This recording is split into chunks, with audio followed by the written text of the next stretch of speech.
The sun rises over the ancient land. Its golden light touches the forests of the Terai Plains. This is a world teeming with life. Peacocks call from the branches of tall sal trees. Monkeys chatter as the day begins. A gentle mist rises from the fields, covering the landscape in a soft white blanket. Here, in this tranquil corner of the world, lies a sacred garden. It is called Lumbini. The air is filled with the sweet scent of flowers and the hum of insects. It is a place of profound peace, where nature itself seems to be in a state of quiet contemplation. This is where a remarkable story begins. In this very garden, a queen named Maya Devi stopped to rest. She was traveling to her father's kingdom. She felt a deep sense of calm among the blossoming trees. Leaning against a sal tree, she gave birth to a son. The year was around 563 BC. This child was no ordinary child. He was a prince, born into the royal Sakya clan. His name was Siddhartha Gautama. The legends say that upon his birth, he took 7 steps. With each step, a lotus flower bloomed upon the earth. The heavens themselves seemed to rejoice. It was a sign that this child was destined for a great and extraordinary future. The world into which Siddhartha was born was one of natural beauty and spiritual seeking. The forests were deep and mysterious. The rivers flowed with life-giving water. People lived in close connection with the earth and the seasons. They watched the cycles of birth, growth, and decay all around them. In the quiet groves and along the riverbanks, holy men and thinkers contemplated the great questions of existence. They searched for meaning, for a way to understand the sorrows and joys of life. This land was fertile, not just with crops, but with ideas and deep spiritual hunger. The birth of the young prince sent ripples of excitement through the kingdom. King Suddhodana, his father, was overjoyed. He invited wise men to the palace to see the child and predict his future. A revered sage named Asita came from his mountain home. He looked at the baby and saw the special marks of a great soul. Tears streamed down his face. The king was worried, but Asita explained his tears were of joy and sadness. He was joyful because the child would become a great teacher, an enlightened one. He was sad because he, Asita, was too old and would not live to hear the prince's profound teachings. King Suddhodana took the sage's prophecy to heart. He wanted his son to be a great king, not a wandering holy man. So he decided to shield the prince from the world's harsh realities. Siddhartha grew up in a world of incredible luxury. He lived in magnificent palaces built for each season, one for the hot summer, one for the rainy monsoon, and one for the cool winter. These palaces were surrounded by beautiful gardens. Lotus ponds shimmered with blue and white flowers. Fountains sent cool water splashing into the air. The sounds of gentle music and happy laughter filled the halls day and night. The young prince was given the finest education. He learned the arts of warfare, politics, and literature. He was strong, intelligent, and handsome. He excelled at everything he did. But his father made sure he never saw anything that might cause him to question his life of pleasure. The gardens were always perfectly maintained. Old flowers were removed before they could wilt. Sick or elderly servants were kept out of his sight. The king created a perfect, flawless world for his son. Siddhartha was surrounded by youth, beauty, and health. He knew only joy and comfort within the golden walls of his home. Siddhartha was married to a beautiful princess named Yasodhara. She was his cousin, and they had known each other since childhood. Their love was deep and true. They lived a happy life together within the palace grounds. Soon, they had a son, a beautiful baby boy named Rahula. The prince had everything a person could possibly want. He had a loving family, immense wealth, and a future as the king of a prosperous land.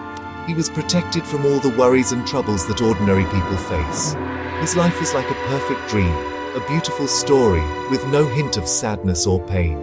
Yet, even in this perfect world, a strange feeling began to grow in the prince's heart. He felt a deep curiosity about the world outside the palace gates. He had heard stories of the city of Kapilavastu, where his people lived. He wanted to see their lives for himself. He wanted to understand the world beyond his sheltered existence. A gentle disquiet, a quiet longing for something more, began to stir within him. This perfect cage, however gilded and beautiful, could not contain his searching spirit forever. The prince was beginning to awaken to a deeper reality he had never known. The day finally came when Prince Siddhartha could no longer contain his curiosity. He asked his charioteer, Channa, to take him into the city.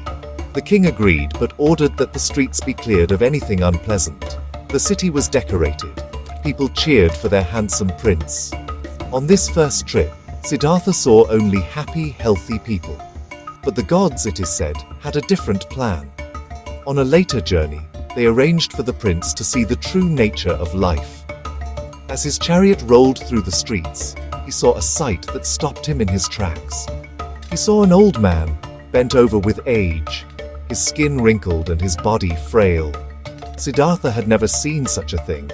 He turned to Channa, his voice filled with confusion. "Who is this man?" he asked. "Why is he so bent and weak?" Channa explained that this was an old man.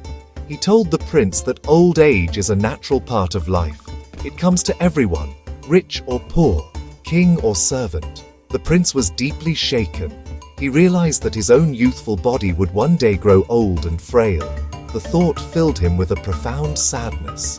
The perfect world his father had built around him began to crack.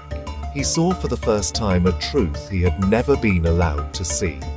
On a second trip outside the palace, the prince encountered another disturbing sight. He saw a person lying by the side of the road, moaning in pain. The person's body was covered in sores. This was a sick person. Siddhartha, who had only ever known perfect health, was horrified. He asked Channa what was wrong with this person. Channa explained that this was sickness, an illness that can strike anyone at any time. Sickness brings pain and suffering. The prince realized that his own healthy body was not immune. He too could fall ill. This second sight deepened his growing unease about the nature of human existence. On his third journey, Siddhartha saw a funeral procession. A group of people were crying as they carried a still body wrapped in cloth. He asked Channa what they were doing. Channa explained that the person was dead. Death, he said, is the end of life. It is the final fate of every living being. Siddhartha was overwhelmed with sorrow, old age, sickness, and now death. He saw that all the things he loved, his family, his life, his own body, were temporary. They were all subject to change, decay, and eventual loss. This understanding of suffering, or dukkha, had now taken root deep within his heart. The joy of his palace life seemed hollow and meaningless. After witnessing the first three sights, the prince saw one more thing. He saw a wandering holy man, a monk. The man had a shaved head and wore a simple robe. He had no possessions, yet his face was calm and peaceful. He walked with a serene and purposeful air.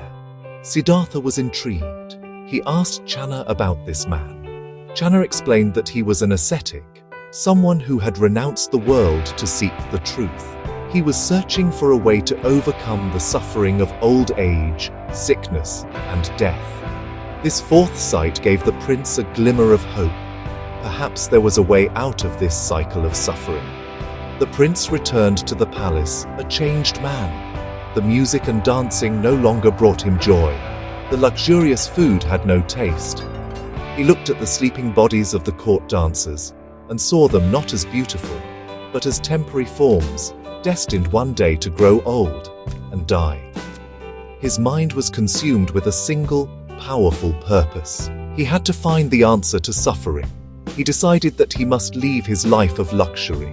He must become a homeless wanderer, just like the calm-faced ascetic he had seen. He would leave his palace, his title, his family, and his wealth behind. That night, the prince made his momentous decision. It was the night his son Rahula was born, but even this news could not hold him back. He saw it as another tie, another attachment to the world of suffering. He went quietly to his wife's chamber. He looked upon the sleeping Yasodhara and their newborn son. a powerful wave of love and sadness washed over him. He wanted to hold his child one last time, but he feared that if he did, he might not have the strength to leave. With a heavy heart, he turned away. This was his great renunciation, a silent, heartbreaking farewell to everything he had ever known and loved.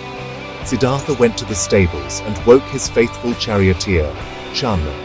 He asked for his favorite horse, a magnificent white stallion named Kanthaka. Together, they crept out of the palace gates under the light of the full moon. The city was silent. They rode through the night until they reached the edge of the Anoma River, which marked the boundary of his father's kingdom. There, Siddhartha dismounted. He took off his royal jewels and fine clothes. He cut off his long black hair with his sword. He gave his princely garments and his beloved horse to Channa, and instructed him to return to the palace and tell everyone what he had done. He was now a simple, homeless seeker of truth. Section 5. The Path of Austerity and the Middle Way. Now alone, Siddhartha began his search. He exchanged his fine clothes for the simple robes of a wanderer. His first step was to seek out the most famous spiritual teachers of his time. He went to two renowned masters, Alara Kalama and Udaka Ramaputta. He quickly learned everything they had to teach. He mastered their meditation techniques and reached high states of mental concentration. Yet, he found that these states were temporary. They did not provide a permanent end to suffering. He felt a deep sense of dissatisfaction. He knew their teachings were not the final answer. He thanked his teachers and continued on his journey alone. Believing that he might find liberation by punishing his body, Siddhartha began a life of extreme austerity. He joined a group of 5 other ascetics in a forest near the town of Uruvela. For 6 long years, he subjected himself to incredible hardships. He ate very little, sometimes just a single grain of rice a day. His body became painfully thin, his bones stuck out, and his skin withered. He slept on beds of thorns and exposed himself to the extreme heat of the sun and the biting cold of the night. He pushed his body and mind to the very limits of human endurance, hoping to purify his spirit and break free from the cycle of rebirth. Despite these extreme efforts, enlightenment did not come. In fact, Siddhartha grew weaker and weaker. He was close to death. One day he collapsed while bathing in a river. He realized that torturing his body was not the answer. Just as a life of luxury had not led to truth, a life of self-mortification was also a dead end. He had weakened his mind along with his body. He understood that a healthy body was necessary for a clear and focused mind. He had discovered the middle way, a path of moderation between the two extremes of sensual indulgence and severe asceticism. It was a balanced path, avoiding both pleasure-seeking and self-torment. He decided to accept some food. A young village girl named Sujata saw him meditating, looking like a ghost. Thinking he was a tree spirit, she offered him a bowl of milk rice. Siddhartha accepted it. This simple act of nourishment restored his strength. His 5 ascetic companions were shocked. They thought he had given up the spiritual quest and abandoned him. But Siddhartha was not giving up. He was starting anew. With his body nourished and his mind clear, he felt a new sense of resolve. He was ready for his final effort to find the truth he so desperately sought. With renewed strength, Siddhartha walked to a nearby grove. He found a large and ancient peepal tree. He made a vow. He would not move from this spot until he had found the ultimate truth. He sat down in the lotus position, facing east. Closing his eyes, he began to meditate, focusing his mind with unwavering determination. As he sat, the forces of illusion and desire, personified as the demon Mara, tried to stop him. Mara sent his beautiful daughters to tempt Siddhartha with sensual pleasures, but the future Buddha remained unmoved. His mind was steadfast. Then Mara sent his armies of terrifying demons. They attacked Siddhartha with weapons, fire, and storms, but as the weapons flew towards him, they turned into flowers and fell harmlessly at his feet. Mara challenged Siddhartha's right to seek enlightenment, asking who would bear witness to his good deeds. Siddhartha, still in deep meditation, simply touched the ground with his right hand. In that moment, the earth itself roared and shook, bearing witness to his long journey and his worthiness. Mara and his armies fled in defeat. The sky cleared and a deep peace settled over the land. As the night deepened, Siddhartha's mind became incredibly clear and powerful. He entered into deeper and deeper states of meditation. During the first watch of the night, he gained the ability to see all of his past lives. He saw himself in countless forms, through countless ages, and understood the great cycle of birth, death, and rebirth, known as samsara. During the second watch of the night, he gained the divine eye. He could see how all beings in the universe are born and die according to their actions, or karma. He saw the intricate web of cause and effect that governs all of existence. In the final watch of the night, just as the morning star appeared in the sky, he saw the ultimate truth. He understood the Four Noble Truths: the truth of suffering, the truth of the cause of suffering, craving and attachment, the truth of the end of suffering, and the truth of the path that leads to the end of suffering, which is the Noble Eightfold Path. In that moment, all ignorance and delusion vanished from his mind. He was free. He had become the Buddha, the awakened one. The earth was still, the wind stopped blowing, and a gentle light radiated from his body. He had found what he was looking for. After his enlightenment, the Buddha spent several weeks in the vicinity of the Bodhi Tree, absorbing the profound truth he had discovered. At first, he hesitated to teach, feeling that the truth was so deep and subtle that few people would be able to understand it. But the god Brahma, it is said, appeared before him and pleaded with him to teach. He explained that there were some beings with little dust in their eyes who would understand. Out of great compassion for all living things, the Buddha agreed. He decided to find his 5 former companions, the ascetics who had left him. He journeyed to the deer park at Sarnath, near the holy city of Varanasi. When his 5 former companions saw him approaching, they were skeptical and agreed among themselves not to show him any respect. But as the Buddha drew closer, they were struck by the radiant calm and authority that shone from him. They could not help themselves. They stood up, offered him a seat, and washed his feet. They knew, without a word being spoken, that he had achieved something extraordinary. They were ready to listen to what he had to say. In the quiet of the deer park, the Buddha delivered his first sermon. This momentous event is known as turning the wheel of Dharma.